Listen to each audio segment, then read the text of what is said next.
Abre aspas. A maior qualidade do homem é sua incompletude. Fecha aspas. Essa frase bonitona é do Manuel de Barros Queridão.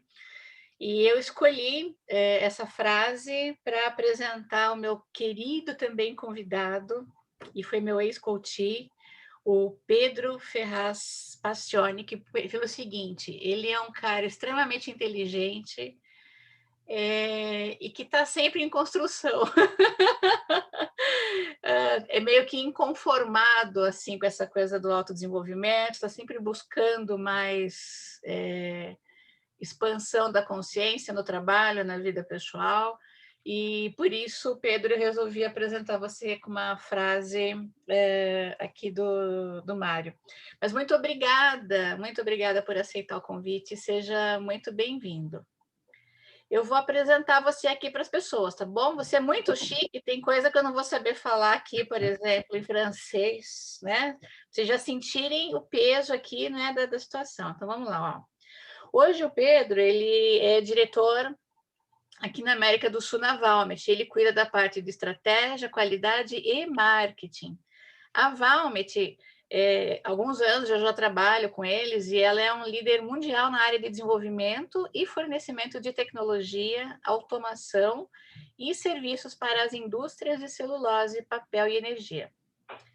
O Pedroca aqui, ele tem vasta experiência na área de comunicação, estratégia e gestão intercultural, né?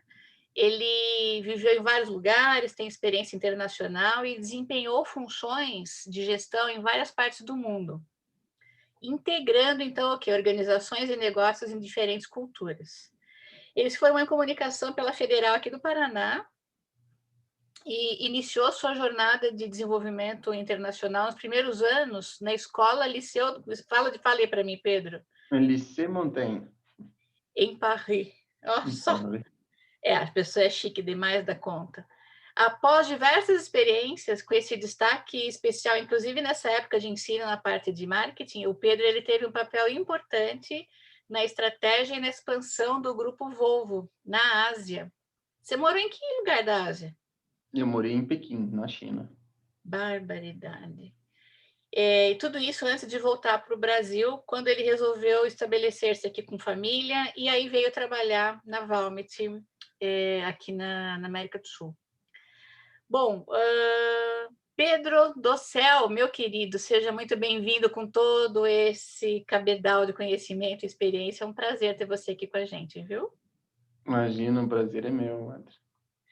Eu tenho uma pergunta aqui. Eu vou começar fisgando pelos teus talentos. Eu vou só contar para vocês os talentos que o Pedro tem. Quem não sabe do que eu estou falando, do que é talento, tem episódios anteriores em que eu explico com bastante intensidade o que é a questão do uso dos talentos naturais do ser humano e como isso o beneficia. Só para vocês saberem, o Pedro tem carisma, comunicação, ele é cheio das ideias, é ideativo, tem individualização, gosta de ler pessoas, tem estratégia, ativação, responsabilidade, é positivo, gosta de uma competição e gosta de um contexto. Mas ligado à comunicação, o teu talento levou você para a federal ou a federal levou você para a comunicação? Como é que foi essa pegada aí da sua formação? Foi intencional isso?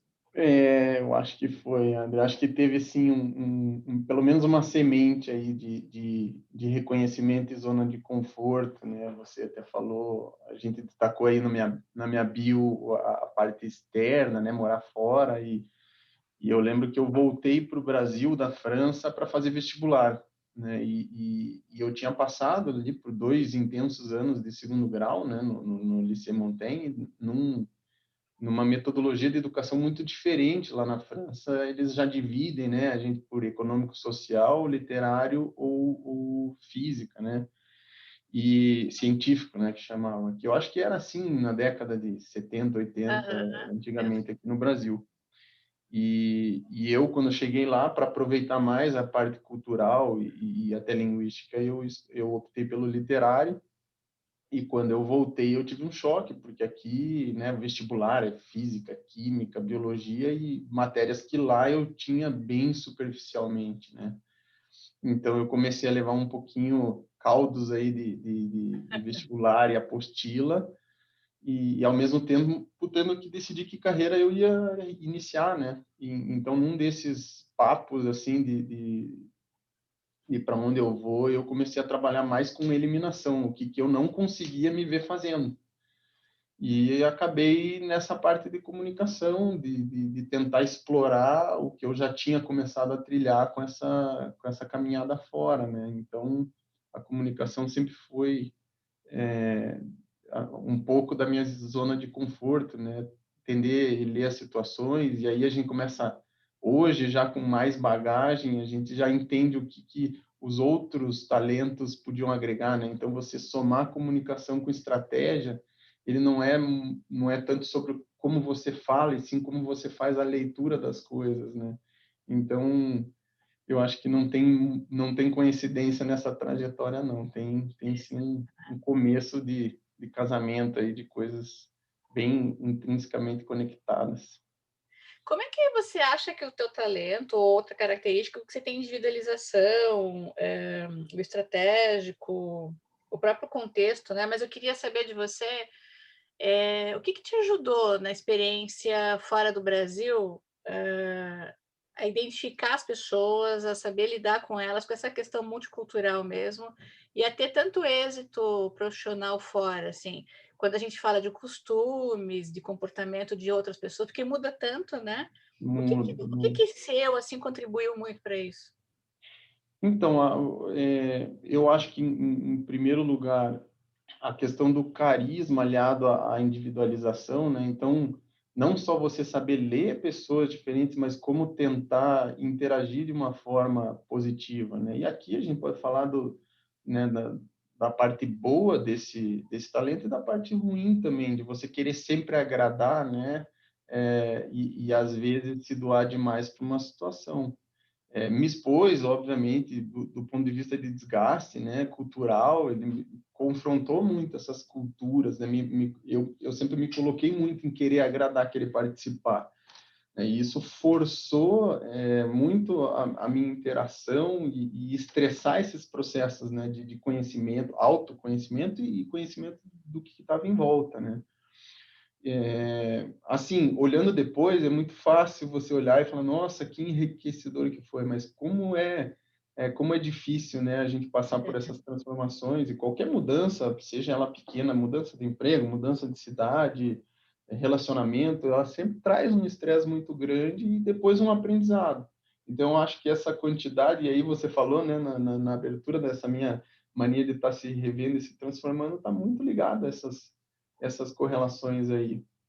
Então, trouxeram sim um aprendizado muito grande na minha carreira, de eu aceitar que eu sou assim mesmo, né? Não tentar fugir, me encasular no meu cantinho e falar, deixa eu deixar a vida passar aqui em volta. Para mim, eu tenho que participar, eu tenho que estar no meio, eu tenho que entender, e para isso eu tenho que realmente me conectar com as pessoas.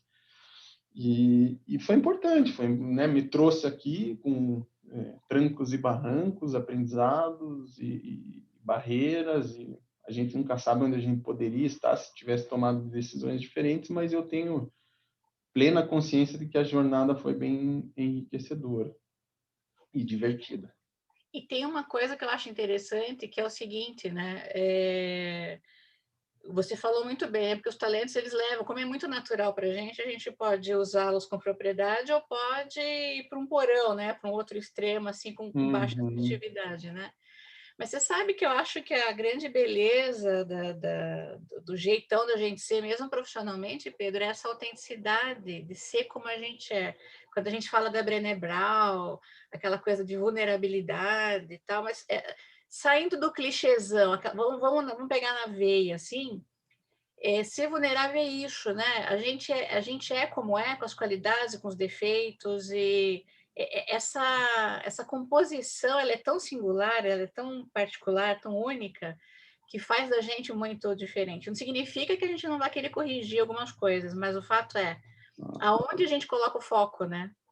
É aquela linha do seguir nossos pontos fortes, né? Não adianta lutar muito. A gente pode, você fala corrigir, mas é mais minimizar, né? Como é que você faz para que esses pontos negativos ou até o a utilização não consciente demasiada das nossas peculiaridades como fazer com que elas não atrapalhem, né? Não Não atrapalha. atrapalhando, aí você foca naquilo que agrega, e aí voa, né? Se a Exato. gente tiver essa sensibilidade de entender na nossa carreira, nos nossos times, entre os nossos colegas, o que, que cada um tem para dar, você foge daquele básico, né? De que um mais um são dois, né? E você faz um Aham. time muito mais forte, uma equipe muito mais plural, né? Me conta uma coisa, tem muita gente que nos ouve aqui que trabalha, que já é gestor, tem um cargo de liderança, mas que não necessariamente trilhou tantos quilômetros assim, né, pela frente, assim, às vezes em cargos mais iniciais e tudo mais, né? E tem gente que empreende também que está nos ouvindo. Eu sei que muita gente não tem tanto talentos de influência quanto você tem, porque você é muito forte em talentos de influência, de fazer convencer as pessoas, né? Tanto é que essa parte de marketing, comunicação para você ela é muito tranquila nesse sentido. E eu sinto que para um gestor, às vezes, não ter essas habilidades dificulta.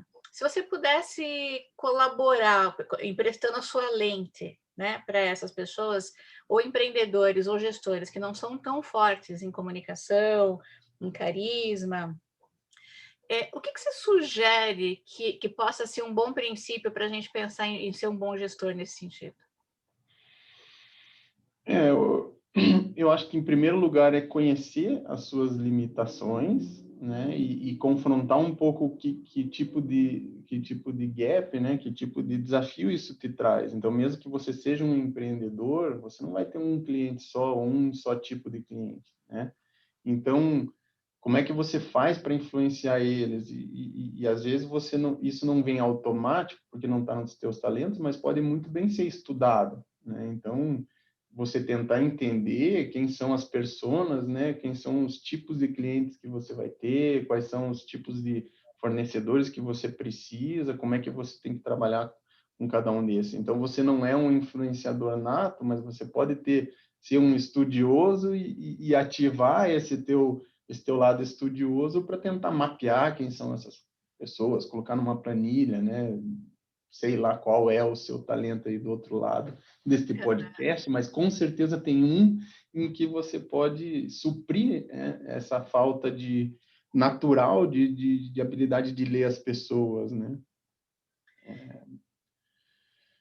Não sei, do ponto de vista de sensibilidade, o próprio reconhecimento de que as pessoas são diferentes e a mesma mensagem passada no mesmo tom daquilo que você vai falar vai ser interpretada de forma diferente. Se você tiver consciência disso, já é um grande Ah, passo, concordo. né, para você se adaptar melhor ao mundo, né? Então é uma grande dança aí de encontros e desencontros e tem gente que está num passo diferente. Se você souber disso, você já vai evitar de pisar no pé de muita gente. Então,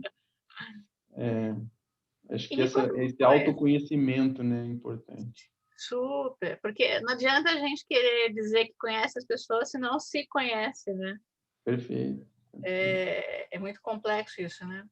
O que foi teu maior desafio, ou como gestor ou profissionalmente, assim, uma história estranha, alguma coisa que você se lembra e fala, nossa, Adri, isso foi um grande desafio na minha jornada profissional. Eu acho que, assim, como você falou, é, essas habilidades de influência, né, os talentos de influência, eles têm um lado, a parte perigosa, né, o porão dele. Se você não fizer uma gestão, você se torna uma pessoa muito expansiva. E como toda pessoa que comunica muito, você tende a ouvir pouco, né?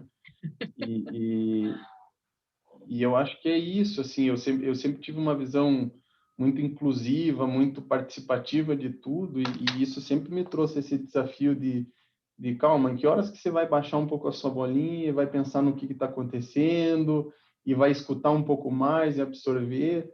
Então, para mim, a briga sempre foi dessa de me entender e falar, Pedro, segura a tua onda aí, fica um pouco E se quietinho, ainda tem não é a hora. o positivo também, né? Não é a tua hora de falar, é a tua hora de ouvir, né? É a tua hora de crescer e interiorizar as coisas, né? Todo mundo precisa da pausa, né? Você tem pausa na música, você tem pausa em texto, você tem pausa em todas as situações para você justamente ganhar oxigênio e processar as coisas. Então, para mim sempre foi esse o desafio, né? E é engraçado porque você pegar esse perfil, né, que eu tenho e colocar primeiro numa indústria sueca, né, cheia de engenheiro para falar de caminhão, né, que eu trabalhei no grupo Volvo por Eu muitos vou. anos, e agora eu trabalhando na Valmet que ainda é mais incrustada no B2B, né, são empresas construindo, montando a parte de engenharia e maquinário para produção de papel e celulose. Então, para mim, o desafio foi como eu minimizar esse meu lado e tentar traduzir todas as ideias que eu tinha para uma linguagem que não é a minha linguagem natural, né? Então, eu estou falando aqui com 90% de engenheiros. Primeiro eram engenheiros mecânicos, agora engenheiros químicos, mas eu sempre tive que ter cuidado para não perder nada na tradução disso aí e entender quem é o meu interlocutor, onde que eu estou metido, né? E óbvio que se eu não estou no meu metido, eu não estou numa agência de publicidade onde a ideia pula pela orelha das pessoas. Então, eu precisava No segurar um Google, pouco. trabalhando no Google com aquele puff colorido. Exatamente. Então, como é que eu faço para me adaptar nesse universo que não é naturalmente o meu, né? Onde eu sou um corpo estranho? E como é que eu faço para doar e dar, né? Contribuir com o máximo com as ideias que eu tenho de uma forma mais assertiva? Então, acho que esse sempre foi o meu desafio profissional, sabe? Tá E eu nesse. falei do positivo também pelas brincadeiras, pela alegria, piada, porque eu Exato. também tenho positivo, às vezes a gente se dá mal com isso, né? É um tabu, né? Uma coisa meio. A gente lê muito que isso é antigo, mas é tão constante a gente ver as pessoas confundirem bom humor com seriedade, né? Sim, não ser Porque profissional, né? uma pessoa que dá risada, que consegue descontrair, ela não é uma pessoa que está levando a coisa a séria, né? E eu acho que, óbvio, que tem momento para tudo, mas pelo contrário, né? Muito mais hoje em dia você está vendo que as pessoas conseguem manter um ambiente positivo ao seu redor, faz com que seus times produzam muito mais. Então, se bem utilizado, e de novo a gente cai na linha de você conhecer o teu potencial e entender a hora de utilizar eles e a hora de deixar eles bem guardadinhos, você consegue, com certeza, influenciar bastante o teu entorno com bom humor, com descontração, mas sempre com o desafio, né? Como que é a hora de falar sério, né? Vão te levar a sério ou não vão? Esse Interessante, é um né? desafio também. Você sabe que eu me identifico muito com você porque eu também tenho carisma, comunicação, individualidade. Eu tenho vários talentos iguais aos seus, mas eu queria destacar dois: o comunicação e o positivo, que eu também tenho. Uhum, E eu trabalhei muitos anos na indústria farmacêutica. Primeiro com vendas, né, visitando médicos espalhados, né, pelas regiões, então uhum, tinha minha cartela de clientes. E o meu jeito de vender é pelo relacionamento. Então, eu sou a pessoa sorridente, que conta caso, conta história. Então, eu era super amiga dos médicos que eu visitava. E a minha venda, eu gastava tipo assim 2 minutos do resto da conversa para falar, então, o produto é esse, acabou, XPTO, já fui. O resto era conversa. E uhum, eu vendia bastante, o market share era alto e tal. Só que aí, aquela velha história que você sabe, né? Eu vendi bastante, vendia bem, tá, vamos promover para gerente. Só que o cara que me promoveu na época, o diretor da época, ele olhou bem para mim e falou assim: eu tô com uma dúvida se eu devo promover você. Você é sorridente demais, você é muito simpática. Eu vou te promover, mas você vai ter que treinar no espelho, fazer careta, porque senão ninguém vai respeitar você na sua equipe. Você acredita, Pedro? Eu falei, Deus do céu, eu tô lascada, né? Se para ser gerente eu vou ter que deixar de sorrir, de brincar e tal. E no começo eu tentei engessar muito isso e perdi completamente minha autenticidade. Evidente que eu tive uhum. que achar a dose. É que nem você falou, né? É sempre a quantidade, né? A hora, se é oportuno ou não, né? Mas eu te entendo porque tem hora que as pessoas não vêm uma pessoa brincalhona, divertida, como se eu tivesse a capacidade de fazer uma entrega, né? Parece que eu tenho que ser Uhum. sisuda, né? E tudo mais, né?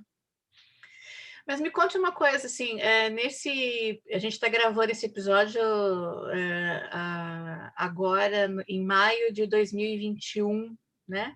Então, a gente ainda está no meio de uma pandemia, infelizmente, né? Eu me canso, cada vez que eu gravo um episódio, eu fico pensando, será que é o último episódio que eu vou gravar na pandemia? E continua, né? O que tem sido o maior desafio teu como gestor, assim, para ajudar a tua equipe, as pessoas a trabalharem, porque a gente tem várias coisas acontecendo, né? Saúde Uhum. mental, né? Abalada pelas questões, saúde física, medos que a gente não tinha tanto, e parece que a vida parou, né? A gente só trabalha e senta no sofá de casa e vê Netflix e volta e vai trabalhar e, né? Não tem mais vida fora disso, né? É verdade. Como é que você está vendo profissionalmente uma forma, sei lá, como é que dentro da própria Valmet ou você mesmo, como é que vocês estão fazendo para ajudar tudo? É bem, eu acho que a Valmet, ela foi beneficiada por algumas coincidências corporativas, né? Em final de 2019, a gente estava com um projeto do IT grande de substituição do Skype pelo Teams, já na linha de ter uma plataforma colaborativa de trabalho, né? Na época, eu lembro que eu tive uma reunião com o pessoal de IT e falei, putz, isso aqui tem um potencial enorme, mas eu estou vendo aqui na cultura que o pessoal tem aqui é bem conservadora, e isso aqui vai ser difícil de implementar e tal. Isso com a pandemia batendo a nossa porta. Então, quando as coisas aconteceram, a gente tinha um ferramental muito rico já para promover isso, do ponto de vista de operação interna. Do ponto de vista externo, em relacionamento com os consumidores e tal, a gente tinha lançado em abril de 18 uma ferramenta chamada Valmet Performance Center, né? Que era uma maneira de você se conectar com os clientes de forma remota e conectar com os consultores técnicos da Valmet da Finlândia em tempo real, sem ter que viajar e tal. Todas essas coisas que as empresas, né, do setor, ou de qualquer setor, tiveram que ser obrigadas a começar a desenvolver. Então, essas duas coisas aconteceram logo antes da pandemia e nos permitiram ter instrumentos para conseguir navegar durante a pandemia com um pouco não mais conforto, mas menos desconforto, né? E aí nós tivemos um trabalho com uma consultora muito competente chamada Ade Ferrareta, e ela nos ajudou a trilhar um caminho de transformação cultural, como a gente ia contar uma história e se encaixar dentro de um ritmo onde a empresa pudesse minimizar, né, os impactos dessas distâncias e trabalhar de forma assíncrona com alta produtividade e minimizar os impactos desse absurdo que a gente está vivendo em termos de crise, né? E óbvio, não terminou e É não uma está fácil construção, para né, diária, ninguém, né? né? E a gente vê, se a gente for estudar e tentar se deslocar para daqui a, sei lá, 5 anos e for lembrada, lembra no começo da pandemia, quando todo mundo fazia live e era super legal. Então, a gente teve fases dentro da própria crise, né? Sim. E eu acho que se eu for somar aqui os problemas e os desafios, muito tem a ver com essa leitura da situação de cada um, né? Porque se você vai ter uma reunião, imagine uma reunião com um time, que seja um time pequeno de 4, 5 pessoas, né? Quando você faz essa reunião presencial, você vê o humor que a pessoa chega na reunião, o jeito que ela está sentada na cadeira, qual é o botão da camisa que está abotoado, né? O quanto o cabelo está despenteado ou não. E aí o gestor que tem preocupação, ou até o que não tem, está interiorizado isso, mas você consegue sentir a vibração, né? A energia do teu time, de cada um. E isso vai te guiar como gestor, né? Você vai ver aquele cara que está com a barba mal feita, com olheira, que não está com sinais e que estava na balada e que está com isso porque está com algum problema e precisa de ter uma conversa, e você vai ter essa oportunidade de conversar com ele no cafezinho. E a pandemia tirou da gente Tipo essa isso da gente. oportunidade, né? Então, você hoje tem uma reunião com essas mesmas 4, 5 pessoas e você está vendo só a roupa de cima, né? Com certeza está todo mundo de pijama por baixo. Você Tô você não consegue ter, às vezes, nem noção de onde essa pessoa tá, porque ela tá com aquele fundo corporativo fundo atrás, né? Você corporativo. não sabe se ele tá na cozinha ou se ele tá em refém lá no sótão de casa, porque tem reforma no vizinho e tá fazendo maior barulho, ou se o cachorro tá trancado na lavanderia e o cara tá, né? Então, a gente tem muita dificuldade de fazer essa leitura, e como gestor, isso obriga a gente a ter um trabalho de formiguinha muito maior, né? De uma vez por semana chama uma vez na outra semana chama o outro para bater um papo. Eu aqui eu sempre tive um grupo bem alegre nesse aspecto. Eu sempre construí esse clima de descontração. A gente fez um café virtual toda sexta-feira, então Ai, que legal. todo mundo desliga o que está fazendo, entra com a câmera e começa a falar de futebol, de beber, aquilo que a gente falaria num cafezinho, Sim, né? sim, aham. Tem vezes que participa mais gente, tem vezes que participa menos gente, mas você consegue dar uma olhadinha, escapar um pouco, saber que uma pessoa noivou, que a outra engravidou, que quase todo mundo engordou. Você fica mais tranquilo, você fala, não sou só eu. Então, exato, e as relações que tinham sido reduzidas a interações puramente profissionais, você consegue dar um pingo né, de pessoal Humanidade, sim, naquilo, né? exato, e humanidade, e trocar de volta, né, essa questão. Então, óbvio que é paliativo, mas eu já falei com o time, né, eu tenho, né, na minha equipe, eu tenho gente lá em Concepción, no Chile, eu tenho gente em Belo Horizonte, eu tenho gente em Sorocaba, e se a pandemia não tivesse me obrigado a fazer esse café virtual, o meu cafezinho era com o pessoal aqui de Araucária e O Curitiba, né? envolver as outras pessoas, né? Exatamente. Então, assim, tem muita coisa que a gente está aprendendo que vai poder agregar. Óbvio que nada vai substituir, né, o contato humano e os abraços que estão todos esperando para poder voltar a dar, mas eu acho que a gente está aprendendo também a se conectar de outras maneiras, né? Que legal. Você sabe que olhando para mim mesma, que tem a minha empresa e não tenho chefe, meu chefe são os clientes, na verdade, né? Uhum, O mercado é meu chefe, né? Mas eu tenho que ter uma autogestão e eu tenho que me organizar de um jeito, porque sou eu keep, né? Aquela história. Então, se eu quiser dormir até mais tarde, depois eu tenho que dar um jeito de fazer o resto das coisas acontecerem e tudo mais. E sempre deu certo ao longo desses anos, eu consegui sempre manter esse ritmo e tal. Só que agora na pandemia, eu estava até conversando com você antes de começar a gravar, né? Eu notei que o meu ritmo mudou. Então, assim, eu não sei se é porque eu peguei Covid também e fiquei com a saúde mais comprometida, né, no final do ano para cá, mas eu acho que mais do que isso, parece que a minha cabeça deu um salto, assim. O jeito como eu estou lidando com o tempo, é, as coisas pelas quais eu digo sim, as coisas para as quais eu digo não, elas estão mais uhum, criteriosas, assim, sabe? E tem horas que às vezes eu tenho que me contorcer, porque não é um hábito, né? Mas eu tenho dito mais nãos para as coisas, e às vezes é para mim mesma, não é nem para outras pessoas que me pedem coisas uhum, e tal. Do tipo, eu quero descansar e não fazer nada. E não fazer nada não é ler um livro de trabalho, ou sei lá, é não fazer nada, para poder dar tempo da minha mente se recuperar e tudo mais. E eu imagino que isso deva ser uma atitude que a gente deva respeitar também nos outros, porque o que está acontecendo? O trabalho remoto, eu noto que muitos líderes ficam inseguros das pessoas não estarem sob a sua visão, assim, né, numa sala grande, vendo todo mundo, e os caras estão trabalhando mais do que antes, porque é reunião atrás de reunião, e uhum. se a luzinha lá do sistema não tiver verde, porque você não está online, você deve estar vendo a sessão da tarde comendo bolinho de chuva. Então, tem gestor que virou, assim,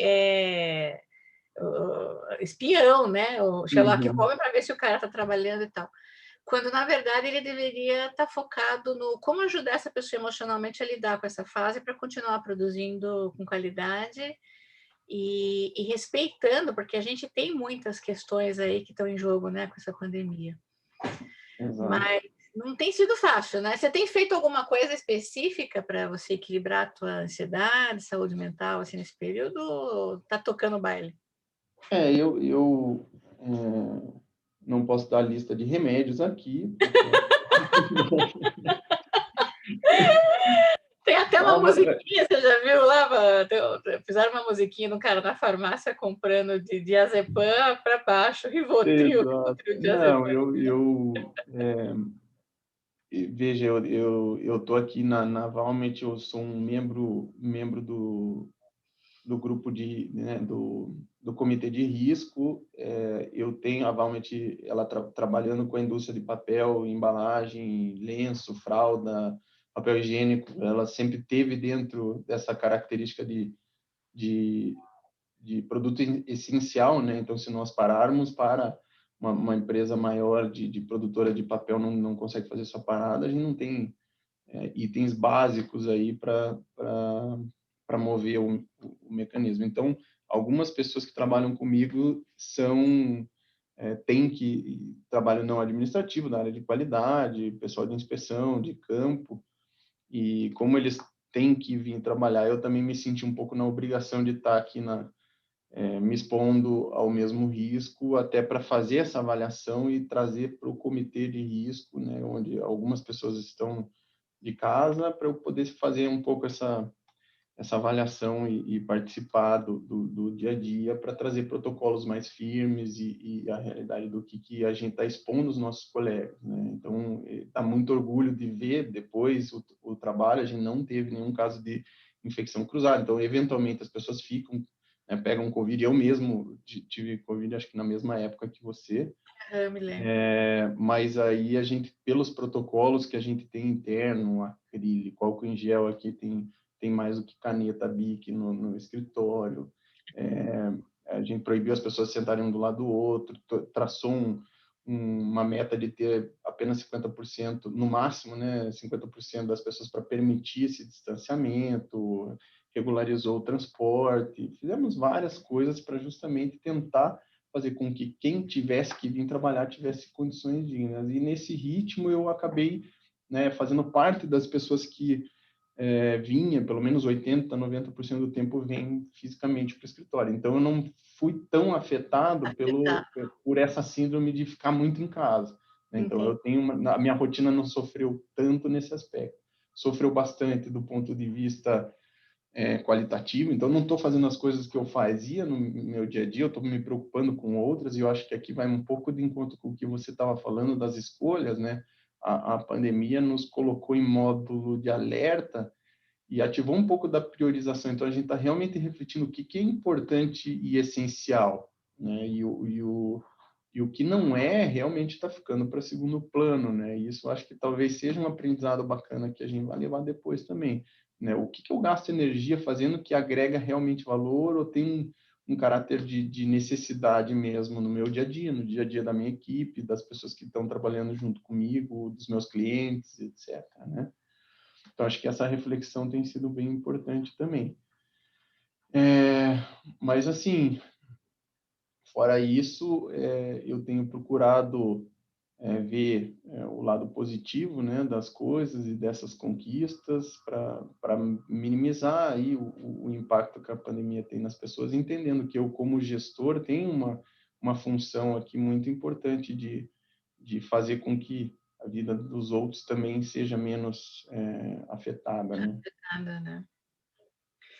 E Pedro, se você, a gente está entendendo que as coisas mudaram muito, né? A perspectiva, a gente está entrando em contato mais com as emoções, a gente tem percebido a maneira como a política, a economia, como o mundo reage às grandes adversidades, né? Eu acho que a Uhum, gente está assistindo e vivenciando a inabilidade da maioria das pessoas e a habilidade de pouquíssimas pessoas em lidar com as emoções, né? E diante das adversidades em como tomar decisões e tudo mais, né? Então me parece uhum, que está mais claro, pelo menos para algumas pessoas, o que de fato importa, aonde a gente quer concentrar nossa energia e tudo mais, né? Pensando no futuro do trabalho, assim, que já chegou, né, na verdade, o que que você, como um cara experiente como você é, com essas vivências todas, né, e tudo mais, assim, o que que você, não é nenhum conselho, eu acho, mas o que que você entende que é um processo natural para quem está pensando em carreira, no trabalho, e, enfim, o que que você entende Uhum. que é uma dinâmica que a gente deveria ligar o radar e prestar atenção agora daqui para frente? Eu quero conectar aqui a minha resposta para a tua pergunta com um conselho aqui, uma dica de pesquisa, de livro, que você tinha até me Ah, então, do Dicas da solicitado. Adri, isso aí. Eu peço uma Isso, dica de livro, ou uma de dica algum de livro, autor, Slow, mas alguma coisa na assim. verdade foi um palestrante. A gente teve um evento global, virtual, na semana passada, e a gente trouxe alguém para dar uma palestra e tal, e esse cara era um inventor chamado Perttu Polonen. Ele é um finlandês e que estudou numa escola da NASA e foi premiado quando tinha 15 anos. Esses caras meio gênio e tal. E ele Aham. fala muito sobre inovação e o futuro, né? Ele tem formação em música, até é um cara bem interessante. E a palestra dele, eu não conhecia ele, não conheço em profundidade, né? Estou sendo até um pouco leviano em trazer, mas eu acho que tem muito a ver com o papo que a gente está batendo aqui. A palestra dele chamava O Futuro é Humano, né? E ele explicava um pouco das fases que o ser humano teve, né? Lá atrás, quando você era um ser da caverna, você era quem? Ah, você era o cara que buscava comida, né? O caçador. E aí a gente evoluiu, se desenvolveu a agricultura, e aí a comida, né, começou a vir para a mesa através de ferramentas. E quem era o ser humano? Era o agricultor. Depois veio a Revolução Industrial, a gente substituiu a força humana pelas máquinas e tal. Quem era o cara? Ah, não, o cara era o trabalhador da fábrica. E aí veio a era da informação, e daí quem é você? Você é o leitor do jornal, você é o cara que vai sentar na frente do computador e vai fazer alguma coisa e tal. E o que vem no futuro agora que a gente está se desenvolvendo, né? E que basicamente tudo pode ser resolvido com inteligência artificial. Qual é o papel do ser humano, né? E ele destaca justamente esse lado humano. Ele fala de 4 coisas. Ele fala da criatividade, do pensamento crítico, da compaixão e a resolução de problemas, né? Olha Então, só. a provocação que ele faz é assim: o que você pode dar para uma empresa ou para o mundo que o Google não pode dar, né? E ele ressalta justamente esse lado da criatividade humana que você não consegue criar um logaritmo para replicar, né? Que é a compaixão, que é você entender a dor do outro, você deixar a tua dor tomar conta em momentos em que você não consegue segurar ela, você fazer essa reflexão do que é prioritário não é sem nenhum sistema binário por trás, né? Sim. Então, pensar que as profissões do futuro não vão ser as mesmas que a gente tem hoje é bem clichê, né? Agora, eu não ousaria dizer para que lado elas vão, mas com certeza a gente está falando de soft skills, né? Da habilidade nossa de inteligência emocional, de entender a criatividade, mas também saber entregar, né? Que hoje a gente vê essas gerações que estão chegando com muita ideia, mas muito pouco comprometimento. Então, são desafios diferentes, mas que com certeza vão estar nesse aspecto, né? Não é o curso de inglês, não vai ser o curso que um dia foi de datilografia, né? Não vai ser a tua habilidade em mexer no PowerPoint ou no Excel, mas vai ser a tua habilidade de criar, a tua habilidade de se relacionar com pessoas diferentes. Acho que é nessa toada aí. Nossa, que legal. Eu consigo entender o conceito que a gente usa, essas soft skills, no sentido de ser mais comportamento, e aquelas hard skills de técnico, né? Exato. Quando eu olho para comportamento, eu não acho nada soft. A gente tão trabalheira, tão É só o nome, né? É só o né? nome. Fala, soft aonde, né? Por exemplo, essa coisa do pensamento complexo, né, para resolução de problemas, né? A pessoa ela tem que ter uma habilidade de juntar Lé com Cré, né, de ver coisas aparentemente não relacionadas, e ela consegue Uhum, correlacionar e extrair dali um padrão e soluções, né? exatamente. É impressionante. Nossa, muito legal. E esse cara, ele tem livros. Eu vou depois procurar. Ele tem 2 livros, Adri. Como eu disse, né? Eu não conheço em profundidade, mas é que está tão quente essa Sim, palestra que tá, ele o deu para assunto. nós aqui que eu trouxe. eu sei que ele tem um que fala de future skills, né, as habilidades do futuro, e future identities, né, essas identidades do futuro. Ah, que Eu acho legal. que é uma boa pesquisa aí para nós, né, como Sim, comunidade aí de interessados, você e os seus dá uma ouvintes, mergulhada, para né? darem uma mergulhada, porque ele realmente, pelo que ele passou, um cara super novo, é, ele teve uma presença de palco ali, de espírito, ele realmente foi muito interessante com o que ele abordou. Que legal. Nossa, muito legal. Muito obrigada pela dica. E a gente esqueceu de falar que você é pai de uma linda menina, né? Sou maravilhosa, muito linda. Fala o nome dela. Alegre, Carolina. Oh, meu Deus. Ela tá com quantos anos, a Carol? Ela vai fazer 7 agora. 7. Lindíssima, lindíssima. Então, pai da Carolina, eu queria agradecer demais, demais a tua presença aqui virtual com a gente, compartilhando um pouco da tua história. Eu sei que seu tempo também é super escasso, né, como na maioria das pessoas, mas foi muito generoso da sua parte poder contar um Imagina, pouco para a imagina, é um gente. prazer e até uma satisfação poder dar uma horinha de respirar, de bater esse papo que a gente bateria no cafezinho, né? É, pois é. Então, tá todo mundo carente desses momentos aí. Desses... Obrigado em nome dos seus ouvintes aí também de proporcionar esse respiro aí de oxigênio no meio de tanta máscara, né? De tanta máscara, literal, né? Literal. Uhum. Mas é isso, eu quero agradecer a todos. Você quer deixar algum contato, ter algum e-mail ou LinkedIn? Como é que As faça quem pessoas que quiser quiserem me procurar? acessar no LinkedIn, Pedro Ferraz Paciornik, Paciornik é só K no final, só tem eu lá, Aham. e à vontade um carequinha de barba. Porque às vezes alguém tem alguma dúvida específica, né? Daí Claro, pode claro, não, sinta-se à perguntar. vontade de bater um papo aí. E quem também quiser sugerir algum tema, sinta-se à vontade. A gente está sempre coletando informação de vocês, porque é importante que a gente se conecte com aquele que de fato faz mais sentido, né? Para o teu momento, para o momento dos nossos ouvintes, e a gente está sempre à disposição aí para falar do assunto. Então, Pedro, obrigada mais uma vez, obrigada aos nossos ouvintes, e a gente se encontra então no próximo episódio. Até mais. Tchau, tchau. Tchau.